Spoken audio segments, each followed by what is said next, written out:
Welcome to Chitra's cooking fish. இன்றைக்கி வீடியோவில் ஒரு அருமையான சுவையில் நம்ம மசாலா உருளைக்கிழங்கு சப்பாத்தி எப்படி செய்கிறதுன்னு தாங்க பார்க்க போகிறோம். இந்த சப்பாத்தி பார்த்திங்கன்னா ரொம்ப சாஃப்டாக இருக்கும். நம்ம காலையில் செஞ்சு நமக்கு ஈவினிங் வரைக்குமே செம்ம சாஃப்டாக இருக்கும். ஸ்கூல் போகிற பசங்களுக்கும் லஞ்சாக கொடுக்கலாம்.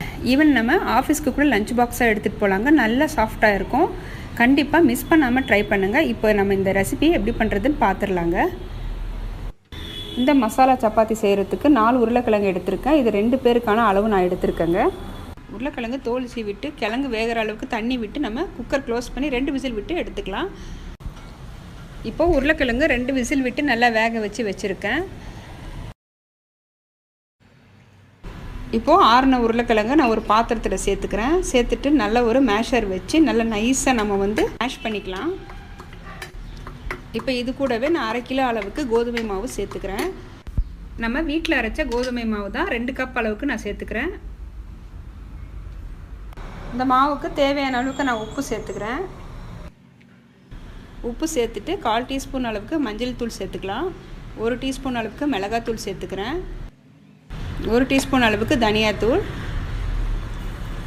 1/4 டீஸ்பூன் அளவுக்கு சீரகத்தூள் சேர்த்துக்கிறேங்க. 1/2 டீஸ்பூன் அளவுக்கு எள்ளு சேர்த்துக்கிறேன். எள்ளு சேர்த்து செய்யும் போது நமக்கு நல்ல டேஸ்ட்டாக இருக்கும். 1/4 டீஸ்பூன் அளவுக்கு ஓமம் சேர்த்துக்கிறேங்க. ஓமம் சேர்த்துட்டு நல்லா க்ரஷ் பண்ணிவிட்டு சேர்த்துக்கோங்க. ஓமம் சீரகத்தூள் கண்டிப்பாக சேர்த்துக்கோங்க. அப்போ தான் நமக்கு உருளைக்கிழங்கு சேர்த்து செய்கிறதால கேஸ்ட்ரிக் ப்ராப்ளம் வராமல் தடுக்கும். 1/2 எலுமிச்சைப்பழம் பிழிஞ்சிக்கிறேன். ஒரு கைப்பிடி அளவுக்கு கொத்தமல்லி சேர்த்துக்கிறேங்க. 2 டேபிள் ஸ்பூன் அளவுக்கு எண்ணெய் சேர்த்துக்கலாம். எண்ணெய் சேர்த்துட்டு நல்லா ஒரு தடவை கலந்துக்கலாங்க. நல்லா ஈவனாக மிக்ஸ் பண்ணி விட்டுக்கோங்க. இப்போ இந்த மாவுலேயே வெந்தயக்கீரையும் சேர்த்து செய்யலாங்க. அதுவும் ரொம்ப டேஸ்ட்டாக இருக்கும். நம்ம பொடியை கட் பண்ணிவிட்டு வெந்தயக்கீரையை ஒரு கைப்பிடி அளவுக்கு சேர்த்துக்கலாம். மிக்ஸ் பண்ணிவிட்டு தண்ணி கொஞ்சம் கொஞ்சமாக விட்டு நல்ல ஒரு கெட்டியான மாவை பிசைஞ்சு எடுத்துக்கோங்க. ரொம்பவும் மாவு இலக்கமாக பிசைய வேண்டாம். சப்பாத்தி மாவு தேய்க்கும் போது நமக்கு பூரிக்கட்டையிலேயே மாவு ஒட்டி பிடிச்சிக்கும், நமக்கு தேய்க்க வராது. அதனால் கொஞ்சம் கெட்டியான மாவை பிசைஞ்சிக்கோங்க. இப்போ இந்த அளவுக்கு மாவு பிசைஞ்சு எடுத்துருக்காங்க. ஒரு 10 நிமிஷம் க்ளோஸ் பண்ணி வைக்கலாம். ஒரு 10 நிமிஷம் மாவு நம்ம ரெஸ்ட்டு கொடுத்துருந்தோம். இப்போ தேய்க்க ஆரம்பிச்சிடலாம். கொஞ்சமாக மாவு தூவிட்டு ஒரு 5 நிமிஷத்துக்கு நல்ல கைகளால் நம்ம பிசைஞ்சிக்கலாங்க. அப்போ தான் நமக்கு சப்பாத்தி பார்த்திங்கன்னா நல்லா சாஃப்டாக கிடைக்கும். ஒரு 5 நிமிஷத்துக்கு நல்லா பிசைஞ்சிக்கோங்க. இப்போ மாவு சின்ன சின்ன உருண்டைங்களாக நம்ம செஞ்சுக்கலாங்க. உங்களுக்கு எந்த சைஸ் வேணுமோ அந்த சைஸில் நீங்கள் மாவு உருட்டி எடுத்துக்கோங்க. நான் இந்த சைஸில் மாவு எடுத்திருக்கேன். கொஞ்சம் மாவு தூவிட்டு ஃபஸ்ட்டு ஒரு சின்ன ரவுண்டாக தேய்ச்சி எடுத்துக்கோங்க. ஒரு டேபிள் ஸ்பூன் அளவுக்கு எண்ணெய் சேர்த்துக்கிட்டு 2 பக்கமும் நான் மடிச்சிக்கிறேங்க. இந்த ஷேப்பில் மடித்து எடுத்துக்கிறேன். இப்போ இன்னொன்று நான் செஞ்சு காட்டுறேன் பாருங்கள். நான் இந்த ஷேப்பில் செஞ்சுக்கிறேன். நீங்கள் ட்ரையாங்கிள் ஷேப்லேயும் செய்யலாம். நீங்கள் எண்ணெய் எதுவுமே சேர்க்காமல் ரவுண்ட் ஷேப்பில் கூட தேய்ச்சி எடுத்துக்கலாங்க. அதுவுமே பார்த்திங்கன்னா ரொம்பவே சாஃப்டாக இருக்கும். நான் இப்போ எல்லாமே இதே ஷேப்பில் தேய்க்க ஆரம்பிச்சிடுறேங்க. ஸ்கொயர் ஷேப்பில் நம்ம இந்த சப்பாத்தியை காலையில் செஞ்சு வச்சு ஈவினிங் வரைக்குமே நமக்கு அதே சாஃப்ட்னஸில் தான் இருக்கும். சாப்பிட்றதுக்கும் ரொம்ப டேஸ்ட்டாக இருக்கும், நல்லா சாஃப்டாக இருக்கும். கண்டிப்பாக நீங்கள் ஒரு தடவை ட்ரை பண்ணி பாருங்கள். இப்போ கல் நல்லா சூடாக இருக்குது. இப்போ எல்லா மாவுமே நான் ஸ்கொயர் ஷேப்பில் தேய்ச்சிட்டு நான் உங்களுக்கு காட்டுறேங்க.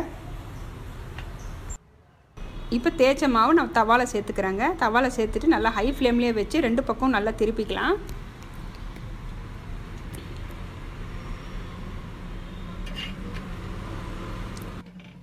நல்லா 2 பக்கமும் ஃப்ரை ஆனதுக்கு அப்புறம் தான் எண்ணெய் சேர்க்கணுங்க. ஃபஸ்ட்டு நம்ம எண்ணெய் சேர்க்கக்கூடாது. நான் 1 டீஸ்பூன் அளவுக்கு நெய் சேர்த்துக்கிறேன். இப்போது மசாலா உருளைக்கிழங்கு சப்பாத்தி இப்போ ரெடி ஆகிடுச்சுங்க. இப்போ எல்லாமே இதே போல் நம்ம சுட்டு எடுத்துக்கலாம். இப்போ இதுக்கு சைட் டிஷ் பார்த்திங்கன்னா உருளைக்கிழங்கு, வெந்தயக்கீரை, கேரட் வச்சு ஒரு சூப்பரான ஒரு சைட் டிஷ் தான் நான் ரெடி பண்ணிகிட்ருக்கேன்.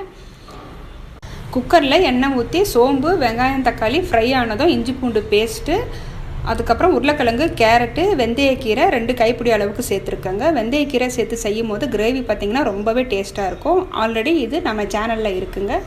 அந்த ரெசிபி நான் உங்களுக்கு பின் பண்ணுறேன். நீங்கள் டைம் கிடைக்கும் போது அந்த ரெசிபியும் செஞ்சு பாருங்கள். சூப்பராக இருக்கும் இந்த கிரேவி. நமக்கு கிரேவி இல்லாமல் வெங்காய பச்சடியோடு சாப்பிட்றதுக்கும் ரொம்ப டேஸ்ட்டாக இருக்கும். நான் உங்களுக்கு ஒரு சப்பாத்தி பிச்சு காட்டுறேன் எந்த அளவுக்கு லேயராக வந்திருக்குன்னு. மறக்காமல் இந்த ரெசிபியை ட்ரை பண்ணுங்கள். ட்ரை பண்ணிவிட்டு உங்களுக்கு இந்த ரெசிபி எப்படி வந்ததுன்னு எனக்கு கமெண்ட் பாக்ஸில் கமெண்ட் பண்ணுங்கள். இது வரைக்கும் நம்ம சேனலை சப்ஸ்கிரைப் பண்ணாமல் பார்த்துட்டு இருந்தீங்கன்னா சப்ஸ்கிரைப் பண்ணிவிட்டு கூடவே பெல் பட்டனை ப்ரெஸ் பண்ணி வச்சுக்கோங்க. அப்போ தான் நான் போடுற வீடியோஸ் உங்களுக்கு நோட்டிஃபிகேஷனாக வரும். தேங்க்யூ ஃபார் வாட்சிங்.